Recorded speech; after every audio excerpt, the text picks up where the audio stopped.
Bismillahirrahmanirrahim. Assalamualaikum warahmatullahi wabarakatuh.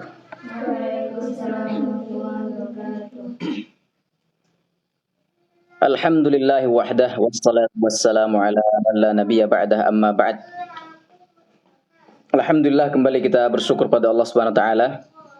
Pada malam hari ini kita dapat diizinkan kembali untuk melanjutkan kajian pekanan kita yang pada sesi kali ini insyaallah kita akan melanjutkan sesi yang kedua atau pertemuan yang kedua dari syarah At-Tibyan fi Adabi Hamalatil Quran yang ditulis oleh Al-Imam Al-Allamah Al-Alim Abi Zakaria Yahya bin Sharaf An-Nawawi rahimahullahu rahmatan wasi'ah wa nafa'ana bihi wa bi'ulumihi wa bi'ulumi masyayikhihi fid dharaini amin.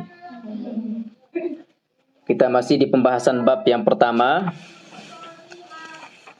tentang beberapa keutamaan membaca Al-Quran dan juga keutamaan orang yang menghafalkan Al-Quran.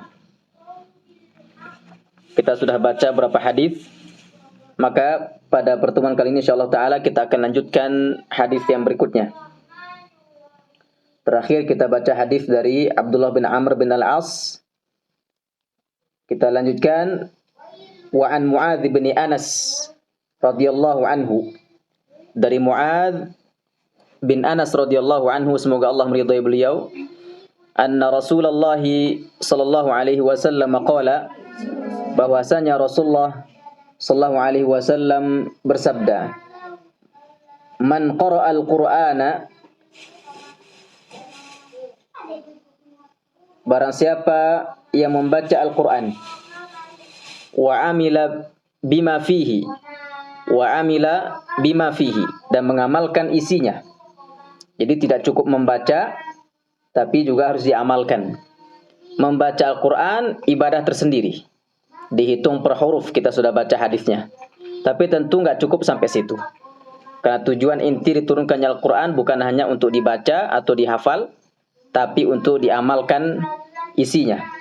Man qara'al Qur'ana wa amila bima fihi, barang siapa yang membaca Al-Quran dan mengamalkan isinya. Nah, ini ada janji Rasulullah SAW dalam hadis ini. Apa yang akan didapatkan oleh orang-orang yang rajin baca Quran, yang dia punya wirid harian.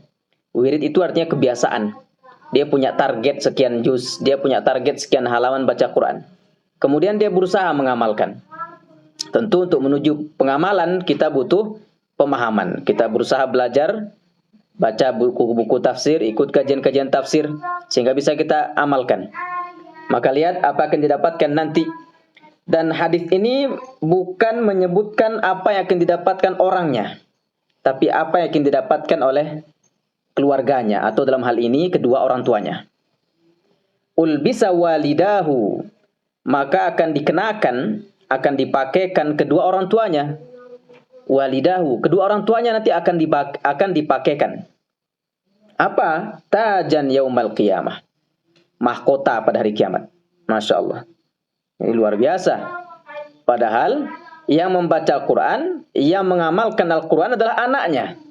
Akan tetapi orang tuanya di sini mendapatkan keutamaan yang luar biasa, yaitu ulbisa walidahu tajan yaumal qiyamah. Pada hari kiamat nanti kedua orang tuanya akan dikenakan mahkota. Masya Allah, pada hari kiamat ya. Bagaimana mahkota itu? Disebutkan di sini ciri-cirinya. Dau'uhu ahsanu min dau'is syams fi buyutid dunya. Dau', sinarnya itu, jadi sinar daripada mahkota tadi lebih terang, lebih indah daripada dau'is syams, daripada sinar cahaya matahari. Fi buyutid dunya, yang menyinari rumahnya di dunia. Nah, ini kiasan ya. Ini majaz, kiasan dari Rasulullah SAW, bahwa betul-betul cahaya daripada mahkota tadi sangat luar biasa cahayanya. Nah, diumpamakan lebih terang, lebih indah daripada cahaya matahari yang menyinari rumah-rumah kita di dunia sekarang ini. Nah, setelah beliau mengatakan begitu, kemudian beliau bertanya ini, dan pertanyaannya ini kita pahami juga. Apa kata beliau Rasulullah SAW? Fama dhannukum billadzi amila bihadza, maka bagaimana persangkaan kalian? Bagaimana kira-kira menurut kalian apa yang akan didapatkan oleh alladzi amila bihadza, oleh orang yang mengamalkannya ini? Di hadis ini kan yang disebutkan akan mendapatkan mahkota itu orang tuanya. Orang tuanya saja seperti itu keutamaannya. Fama dhannukum billadzi amila bihadza. Maka bagaimana kira-kira, bagaimana pandangan kalian, bagaimana persangkaan kalian apa yang akan didapatkan oleh anaknya? Nah, gitu. Orang tuanya saja sudah seperti itu keutamaannya. Bagaimana dengan anaknya yang memang dia yang punya amal, gitu.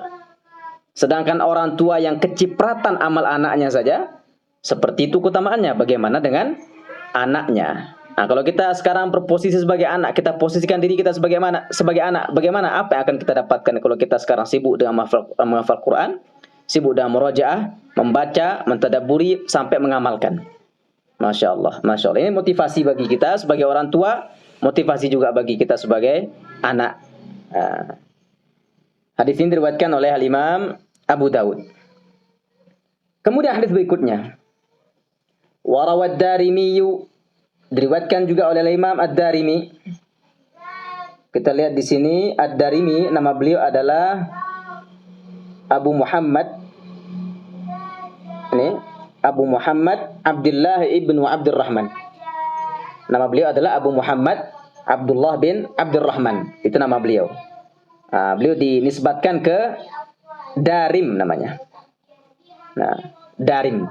Maka beliau disebut dengan Al-Imam Ad-Darimi. Al-Imam Ad-Darimi rahimahullah ta'ala bi isnadihi meriwayatkan dengan sanad beliau an Abdullah bin Mas'ud radhiyallahu anhu, dari sahabat yang mulia Abdullah bin Mas'ud, seorang sahabat yang juga direkomendasikan oleh Rasulullah SAW untuk para sahabat yang lain belajar Al-Quran kepada beliau. Jadi tidak semua sahabat itu kemudian direkomendasikan untuk belajar Al-Quran, ya sama kayak kita sekarang lah, maksudnya masing-masing sahabat punya kompetensi, punya kelebihan. Nah, Abdullah bin Mas'ud adalah salah satu qari pengajar Al-Quran di zaman sahabat, di zaman Rasulullah SAW. Apa kata Abdullah bin Mas'ud? Beliau berkata, Iqra'ul Quran, bacalah Al-Quran. Baca Al-Quran. Atau dalam hal ini kalau kita ambil redaksi yang lain, hafal Al-Quran itu. Tidak hanya sekedar membaca, tapi dihafalkan. Apa yang kita didapatkan nanti? Fa innallaha ta'ala, karena sesungguhnya Allah SWT la yu'adzibu, tidak akan menyiksa. Allah SWT nanti tidak akan menyiksa, tidak akan mengazab qalban, hati, wa al-Qur'ana, yang berisi di dalamnya Al-Quran. Hati yang di situ diisi oleh Al-Quran dengan hafalan, dengan pengamalan, maka tidak akan terkena oleh azab. Tentu ini adalah hati-hati yang bukan sekedar baca, bukan sekedar ngafal, tapi memang diamalkan. Karena nanti di hadis yang lain Rasulullah mengatakan Al-Qur'anu hujjatun lak au alaik. Al-Quran itu dia bagai dua pisau bermata dua. Satu sisi dia bisa menjadi syafi'an li ashabihi, bisa menjadi syafaat bagi sahibnya, bagi orang yang sering membacanya dan mengamalkan. Satu sisi dia menjadi hujjatun alaina, dia bisa menjadi bumerang. Nah, karena kalau sekedar dibaca tapi tidak diamalkan. Nah, jadi Allah SWT menurut hadis ini tidak akan menyiksa, tidak akan mengazab qalban, hati, wa al-Qur'ana, yang berisi di dalamnya Al-Quran. Masya Allah, kita berusaha sebisa mungkin, dan mudah-mudahan dengan kita membaca hadis-hadis tentang keutamaan ini, kita lebih bersemangat, lebih menambah motivasi kita dalam menghafal Al-Quran, memuraja Al-Quran, mempelajari maknanya, mentadabburi isinya, kemudian sampai tahap mengamalkannya. Baik, ikhwas sekalian, para asatidz dan ustadzat yang rahimani wa rahimakumullah, kita lanjutkan. Lanjut. Lanjutannya, beliau mengatakan wa inna hadzal qur'ana, dan sesungguhnya Al-Qur'an ini ma'dubatullah ta'ala, adalah jamuan makan dari Allah SWT. Al-Quran ini adalah jamuan makan, hidangan dari Allah SWT. Nah, faman dakhala fihi fahuwa amin, barang siapa yang masuk ke dalamnya, masuk ke dalam jamuan makan tersebut, fahuwa amin, maka dia akan selamat. Maka dia akan selamat. Jadi kalau di sini diumpamakan bahwa Al-Quran itu adalah ma'dubah, hidangan atau jamuan makan yang kalau kita masuk ke situ kita aman, kita kenyang. Wa man ahabbal Qur'ana falyabshir atau falyabshur. Ini bisa dibaca dengan dua, bisa falyabshar, falyabshur. Dan barang siapa yang mencintai Al-Quran maka bergembiralah dia. Barang siapa yang mencintai Al-Quran maka hendaknya dia bergembira. Nah, Masya Allah. Dan mudah-mudahan nanti sesuai hadis Nabi, Al-mar'u ma'aman ahab. Al-mar'u ma'aman ahab. Seseorang itu nanti di hari kiamat akan dikumpulkan bersama orang yang dia cintai. Nah, kalau kita mencintai Al-Quran, insyaAllah ta'ala kita akan dikumpulkan juga, akan diberikan juga syafaat oleh Al-Quranul Karim. Nah, itu dari Abdullah bin Mas'ud. Kemudian hadis berikutnya, nah ini hadis yang terakhir di bab yang pertama. Wa an Abdul Hamid Al-Himmani, dari Abdul Hamid Al-Himmani qala, beliau berkata, seorang ulama ini, Sa'altu Sufyan Ats-Tsauri, aku pernah bertanya kepada Imam Sufyan Ats-Tsauri, kita kenal seorang ahli hadis, anir rajul, tentang seseorang, yaghzu, tentang seseorang yang berperang, tentang seseorang yang berperang. Jadi ada orang yang bertanya kepada Imam Sufyan Ats-Tsauri. Disebutkan di sini ada orang yang berperang. Mana kira-kira menurut Imam Sufyan Ats-Tsauri yang lebih utama amalannya antara orang yang berperang, ahabbu ilaika au yaqra'ul Qur'ana? Mana yang lebih engkau sukai wahai Imam Sufyan Ats-Tsauri? Antara berperangnya seorang laki-laki dengan membaca Al-Qur'an. Tentu di sini ya kita perlu garis bawahi juga, maksud berperang di sini adalah berperang yang hukumnya fardu kifayah. Ya, yaghzu di sini yang hukumnya adalah fardu kifayah. Karena perang itu kan ada hukumnya yang fardu ain, ada yang fardu kifayah. Nah, kalau fardu ain tentu tetap lebih utama daripada sekedar membaca Al-Qur'an. Nah, tapi kalau perang yang hukumnya fardu kifayah, yang kalau sebagian tentara sudah berangkat, sebagian lain tidak, maka sudah gugur kewajiban, maka dalam hal ini beliau mengatakan, jawaban Imam Sufyan Ats-Tsauri ketika dibandingkan antara mana lebih utama, antara berperang yang hukumnya fardu kifayah dengan membaca Al-Qur'an. Maka beliau menjawab, faqala yaqra'ul Qur'an. Yang lebih utama adalah membaca Al-Qur'an, ya. Nah, ini menurut Imam Sufyan Ats-Tsauri. Kenapa? Nah, ini landasannya. Beliau baca hadis yang sebelumnya sudah kita baca. Li'anna an-nabiyya sallallahu alaihi wasallam qala, karena Nabi SAW pernah bersabda, khairukum man ta'allama al-Qur'ana wa 'allamah. Sebaik-baik kalian adalah yang belajar Al-Qur'an kemudian mengajarkannya. Nah, ini landasan beliau mengatakan bahwa orang yang membaca Al-Qur'an lebih utama daripada orang yang berangkat perang yang hukumnya fardu kifayah, bukan yang hukumnya fardu ain.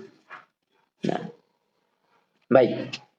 Ikhwas sekalian rahimani wa rahimakumullah, ini dia bab yang pertama tentang keutamaan, beberapa riwayat tentang keutamaan membaca Al-Quran.